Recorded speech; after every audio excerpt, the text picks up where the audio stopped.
What's up everyone? Welcome back into my YouTube channel. So ngayon pag-usapan natin kung paano pa mas lalong dumami yung benta mo sa Food Bazaar.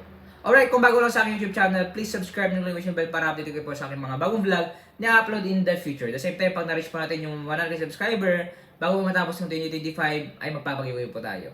Alright, balik na tayo sa ating talakayin ngayon. Paano nga ba mas lalong dumami yung benta natin sa Food Bazaar? Unang-una sa lahat, okay, kailangan natin i-consider yung pwesto or yung location kung saan mo ilalagay yung binibenta mong food. Okay, kung makita nyo sa aking thumbnail na andyan yung aking staff, okay, na nakalagay yung, nakaposition yung binibenta namin sa malapit sa gate. Okay, sa plaza kasi lighting eh. So sa plaza, madaming papasok dyan, so malapit lang sa gate.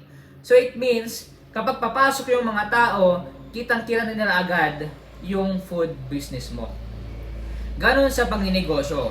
Okay, nagtataka tayo sa iba na bakit ang daming bumibili okay sa kanilang pagkain. Like for example, McDo, Jollibee, kasi maganda yung pwesto.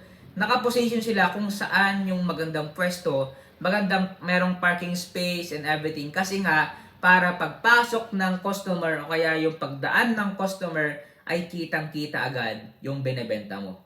Yes, kahit na sinasabi ng iba na pagkapag yung nakaposition nasa right na nasa tama kang location, pero kung hindi naman masarap yung pagkain mo, useless. Okay? Kaya dapat masarap yung food business mo tapos nasa tamang location ka. Eh di mas maganda. Hindi lang yung masarap yung food business mo pero wala ka sa location, hindi na nakikita, hindi na nadaanan, useless. Kaya dapat masarap yung food business mo tapos nasa tamang location ka, yung nakikita agad yung product mo. Yun lang naman bago tayo matapos sa ating vlog. Sana nakatulong to sa inyo.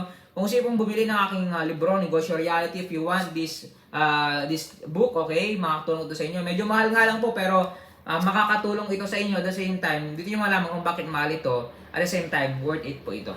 Okay, kung if you want to buy this book, click nyo lang pa ang Facebook page, official link dyan sa description. Mag-message lang po kayo, tapos i-deliver po namin agad. Salamat po sa inyong panonood. Nawa naging blessing po ito.